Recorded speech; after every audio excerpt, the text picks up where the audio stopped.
All right, we are joining you again once more on the Fox 10 Gulf Stream, continuing with our election coverage. We just had a brief update on Fox 10 over the air, and now we are joining you online.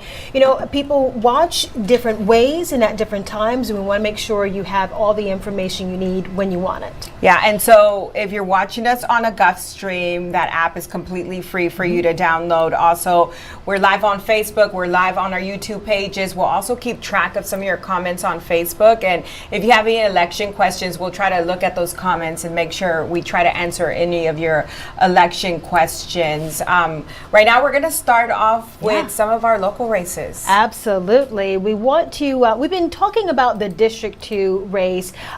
This is a redrawn district. You have Shamari Figures up against Caroline Dobson.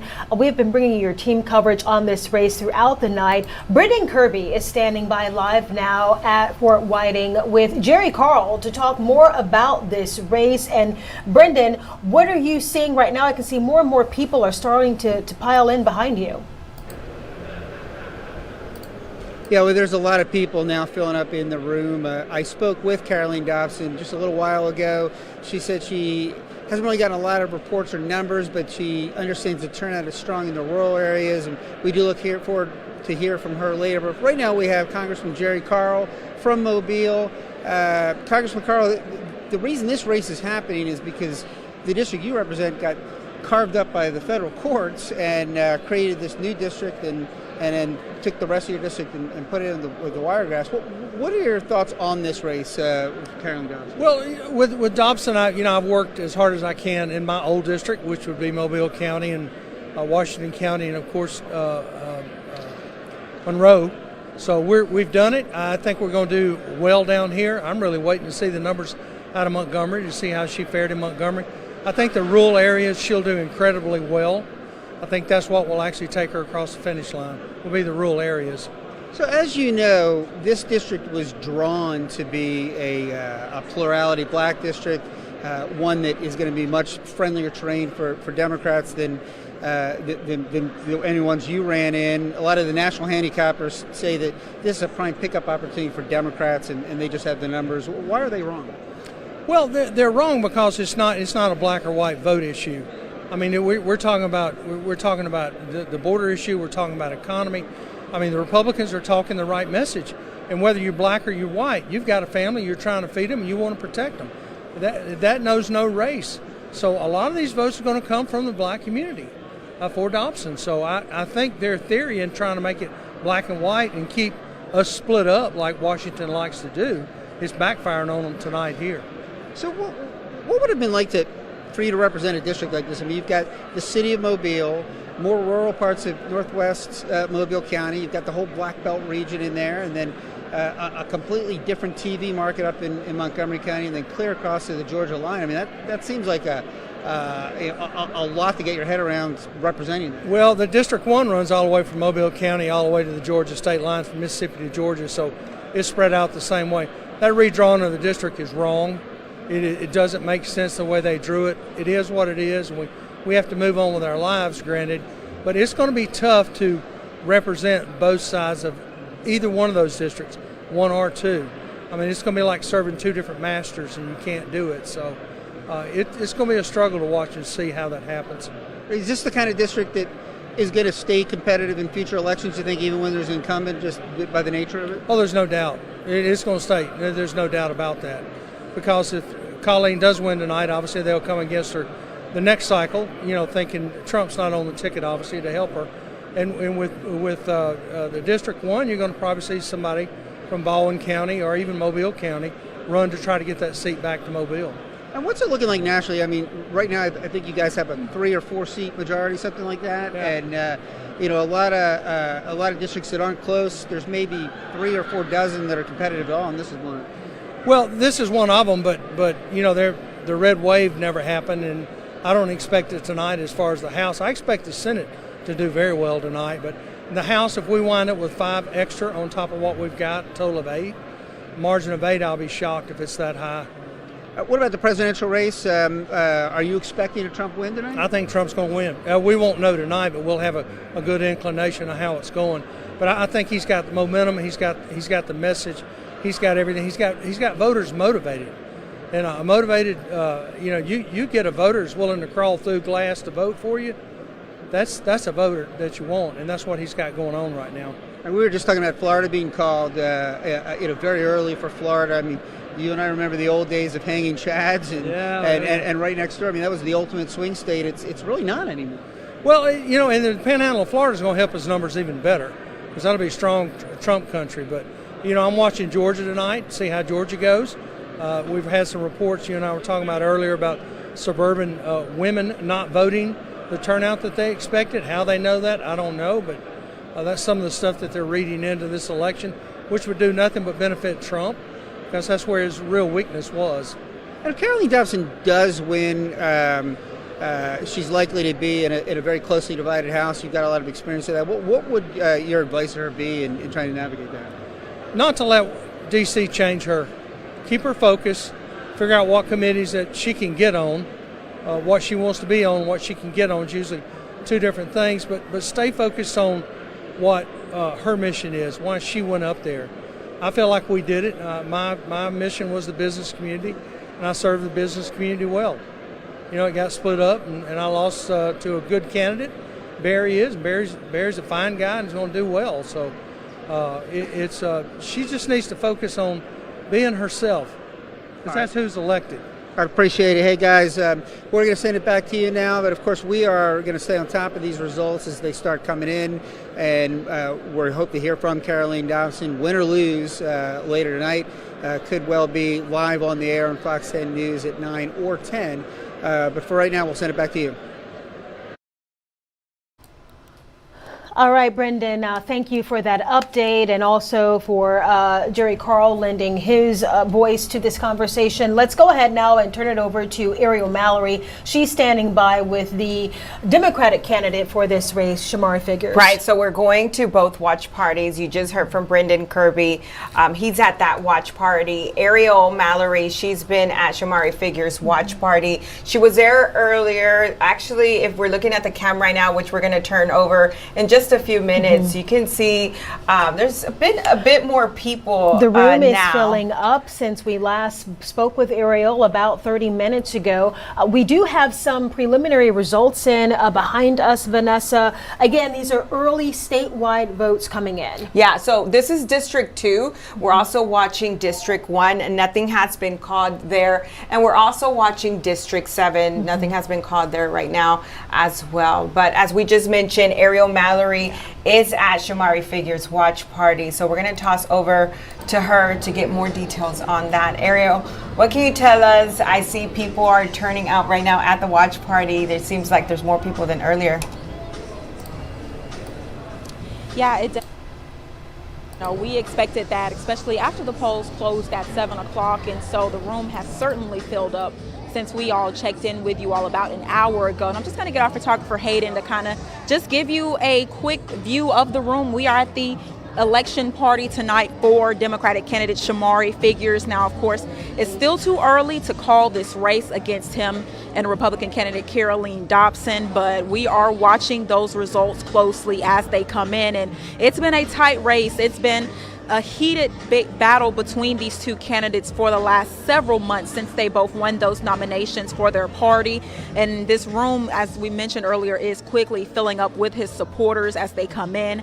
And we're also anticipating Shelby Figures to be here soon. We were saying he's been out across the state today campaigning in 7 different counties across the state of Alabama, and we do anticipate him to be here shortly. And he's just getting that final push out to voters. When we spoke with him earlier, just speaking about wanting to be that representation for this district in Washington. And as we all know, the 2nd Congressional District was just recently redrawn after a legal battle last year, and so it included more parts of Mobile County, northern Mobile County. And so I had the chance to speak with a few people here at the watch party tonight that just kind of spoke about how important this is to have their voices heard. And I'm going to get the chance to speak with a few more people, and so we're going to stay here until Shelby shows up. And for now, I'll toss it back to you all in the studio. All right. Thank you, Ariel. Look forward to chatting with you again throughout the newscast as the votes continue to stream in. All right, so we're going to toss to Shelby Myers. She's out there at one of the local precincts. So far, there has been some numbers coming in. I'm trying to go to, we have the presidential race, we have Alabama races, we have the Florida races, and here are some of our local races. District 2, we just obviously talked about District 2, Chief Justice, Circuit Clerk, Board of Education, and then the pay-as-you-go program. You know, we've been talking about the voter turnout. We saw the lines all throughout the day, people steadily making their way to the polls. And that's where Shelby Myers is joining us now to pick up this part of our election coverage. Shelby, Baldwin County, Mobile County, Escambia County, we are seeing a nice turnout here. Yeah, it seems that so many people came out to vote today. We heard from many different people saying they've never seen as many people as they saw at the polls today. So I am at St. Paul's Episcopal Church off of Old Shell Road. Poll workers have all but packed up. Just a few minutes ago, though, they were picking up signs along the road here, campaign signs, putting those away, and they were doing their thing to kind of clean up. There's been a couple people in and out, and I went and talked to somebody and asked, how'd it go? Everything go okay? They said, we're not here for that. There's a confirmation hearing that has to do with the church after that. So you may see some people inside the church right now, but of course, polls have been closed for an hour now. So no longer voting going on here. But yeah, so I voted over in Baldwin County in Daphne, and the line was wrapped around Eastern Shore Baptist Church. I saw many of you, some people sitting in pictures from that location as well. Stood in line for about an hour and 15 minutes. So a long wait times for some people, other people going in, no problems, in and out in 10, 20 minutes. I think the key may have been to really come right as soon as you get off of work. If you get off work at 5, come after that. The polls, close at 7. So people were getting here with their scrubs on, their uniforms from work right at 6:55, and there was nobody here. So they got in and out, no problem. But yeah, the rain, wow, something just fell on me. So we are getting rained on. We're getting some things from the trees falling on us right now. That did not keep people, though, at home. They brought their umbrellas. They came out anyways. So, of course, we're going to have more coverage coming up on Fox News at 9 and 10 as well. But I'm going to send it back to you guys, Vanessa and Lanice. For now, live in Mobile, Shelby Myers, Fox 10 News. Shelby, thank you. And, earlier I talked about the turnout that we're seeing also, not just in Mobile County, but Escambia County also. And we do have some of those results pulled up behind us. Rick Scott declared the winner there, the incumbent for the Senate race. Yeah, and then we also have the House race. So that one, Matt Gaetz already called for that one. We also have 2 important amendments. Yeah, the recreational marijuana use. And as you can see there, this is also something that we have on foxntv.com. That was voted down. And then we have Amendment 4. So far, doesn't seem like it's showing anything called we don't just have a yet. definitive measure on that one just yet, but of course we'll continue to monitor that as 91% of the votes have been tallied on this one, so it should be momentarily that will be called. Yeah, and speaking of Florida, we do have Dacian out there. Yes, Dacian, how's it looking where you are right now? Hey, well, Coast of Polls did close at 7, but that doesn't mean that the work stopped here. We just spoke with the Supervisor of Elections a little bit ago. They've been in that room going nonstop, going through some of the absentee ballots, and we do start to have a better picture of voter turnout. Again, we talked about it earlier. 80,000 people did early voting in person, 34,000, almost 35,000 did mail-in voting. And today it looks like around 48,000 did cast their ballot here on Election Day. Now they're sitting here kind of looking at the results, watching them roll in. Right now we do have about 77 of 80 precincts reporting. So some of those election results starting to get finalized, at least here in Escambia County. But for the next few hours, and really as long as necessary, they're going to be going through those mail-in ballots, getting those secured, going through them if they need be, especially through their independent audit system, just to make sure the results match, because of course that's what you do want to have. You want to have those results match, and they want to be able to account for any ones that do not match. They've had to put that system to the test during the first few primaries earlier this year, so they're confident in that. They haven't had any issues here so far or out at the polls on election day. But again, we're seeing those results roll in from here in Escambia County. 77 out of the 80 precincts have reported. So that's what things look like here at the Supervisor of Elections office. And of course, we'll keep you up to date on the very latest. Vanessa and Lenise. Thank you, Dacian, for that update. And we continue to see more and more states showing up, either leaning or called for the presidential race. Our LEPEC has been getting all the information for you on our interactive board here that we've been using to track the electoral vote. Yeah, so he'll, of course, have more information, but you can see what's being called for former President Donald Trump. You can see what's being called for Vice President Kamala Harris right now. All right, so let's turn it over to LEPEC, who is in our studio with more of a breakdown of where the votes are showing up. Lee. Yeah, Lenise and Vanessa, like you said, this is a new tool we're using this election cycle. Our parent company, Gray Media, launching this interactive tool. Again, like you said, the numbers continue to change as another wave of polls in other states are starting to close right now. We are seeing some color across the map as it was not before. You saw a lot of gray before, but we are seeing a lot of states called. Of course, our home state of Alabama called almost immediately after polls closed. Let's go to Alabama. 9 electoral votes again called for former President Donald Trump. But let's look at Mobile County, Baldwin County. No numbers really there to talk about at this point. Let's go to our east, our neighbor to the east, Florida, also called for Donald Trump. Escambia County, let's look at what the numbers were in Escambia County. Again, 89.5% of the votes in there, so we are getting very close to 100%. But Donald Trump with a commanding lead in Escambia County with nearly 60% of the vote to Kamala Harris's nearly 40% of the vote, and more than 30,000 votes separate him and her in Escambia County. But Florida obviously was Republican in 2020. Both Republican in Alabama as well. They will stay that way in 2024. We go back to the map. Again, the number that we have been talking about, that everyone is talking about, 270. That is the number each one of these candidates is looking for. Several pathways to the White House. Of course, most of them include a combination of Wisconsin, Michigan, we've got Pennsylvania. These three right here really key to getting your stamp on the White House win. Of course, we are watching Nevada, Arizona. We're also watching Georgia. We're watching North Carolina. Both of these states right now in the light red leaning towards Donald Trump. That's where the votes stand right now. Of course, this is ever changing. These numbers are updating in real time here. Obviously, Michigan and Pennsylvania leaning towards Kamala Harris at this point. We're going to X out of this. Let's go to Pennsylvania.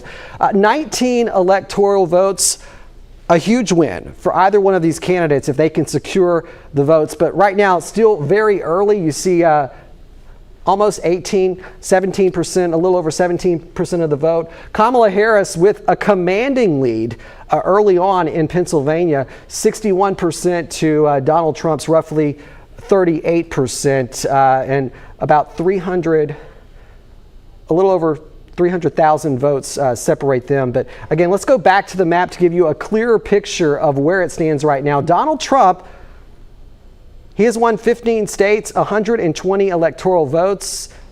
Let's go to Kamala Harris. 9 states won at this point with 99 electoral votes. Again, they're looking to be at 270. We also want to look at Michigan. Let's look at Michigan really quick. 9.5% of the votes in, so still very early there. We're closely watching this, but Kamala Harris, 52% to Donald Trump's 45%. Not that much of a lead, though. About 40,000 votes separate them in Michigan. So again, we're watching this. A lot of features to talk about. Again, leaning towards Kamala Harris at this point. You see the states in light blue. Leaning towards Donald Trump. You see the states in light red. Texas, a huge win for either one of these candidates. 40 electoral votes. It's been Republican for many years. In 2020, we'll see if it stays that way. But Donald Trump with the 53% of the vote there, 45% to Kamala Harris, with a little over half of the votes in at this point. So we are continuing to watch these numbers unfold. We're looking for some of these other states to kind of play in, and as expected, Kamala Harris will likely get her state of California. That's 54 electoral votes. That could bump her up, but right now Trump with a pretty good lead, 137 electoral votes. She is still at 99. So we will continue to watch this and see how this plays out. We're going to talk a little bit more in depth once our numbers get in for Mobile and Baldwin County. So right now I'm going to toss it over to Chief Meteorologist Jason Smith with more on the tropics. So yes, in addition to a hotly contested election, we have a tropical system brewing in the Caribbean Sea. This is a hurricane. Hurricane Raphael is tracking to the northwest towards the western end of Cuba, and then ultimately the Gulf of Mexico. Should be entering the Gulf of Mexico tomorrow evening. 75 mile per hour category 1. We had an update at 6:20 p.m. Should get another one right around 9 p.m. And pressure down to 986. It's moving northwest at 15. And looking at the track on this thing, we think it'll cross Cuba, end up in the Gulf. Now, never good to have a hurricane in the Gulf. This will be a category 1 most likely while it's out into the central Gulf of Mexico. As this ridge builds in, it'll force it a little bit more to the west. Then it'll get on the edge of the ridge and it'll start to turn north, but we don't know exactly where that's going to happen. Could happen sooner and end up in our area, or it could end up in Mississippi, Louisiana, or Texas. Then one thing we know for sure is that when it gains latitude and gets in the northern Gulf, it's going to weaken a lot, and it could be a weak tropical storm, if that, when it actually comes ashore. There's a lot of dry air over Texas here. That's going to advance forward. There'll be a lot of wind shear. Water temperatures are pretty marginal, kind of upper 70s in through here, not really supportive of a major tropical system, and we'll have that wind shear, and there are a couple of rounds of it. We are looking at really high to moderate shear occurring on Saturday in the northern Gulf. So that will definitely disrupt this tropical system. Still some rain showers out there right now in our area. They are tracking to the north. We're going to be monitoring this too on Fox 10 News at 9, as well as the latest information on what's happening with Hurricane Raphael.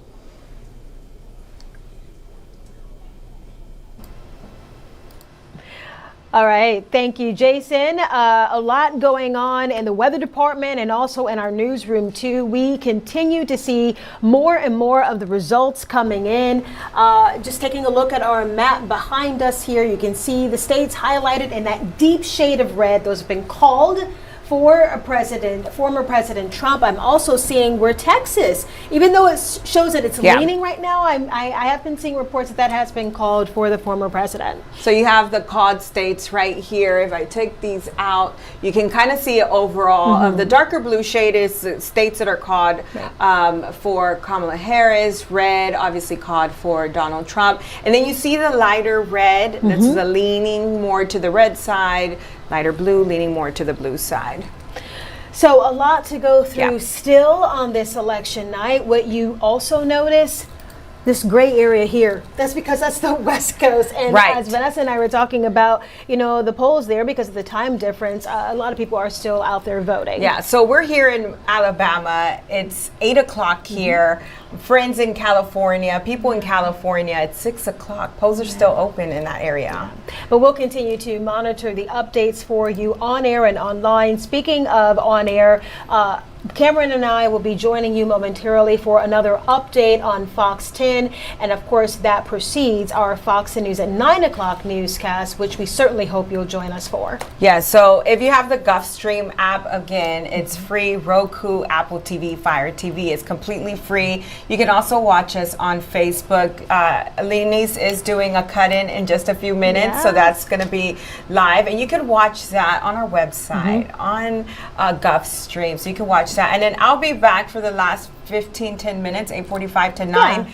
And then focus on Fox 10 after that. And we're also going to take a look at some of the comments that you guys have been leaving on Facebook. If you do have any other questions, again, we've got some really cool technology now that we're debuting here on Fox 10, this new interactive map where we can go into each individual state and county to talk about where the votes are coming in stronger. So if you have those questions, you're just curious about some things, leave a note and Vanessa will be sure to answer some of that. Yeah, for now, We're going to let you go. Denise has to do a quick Yes.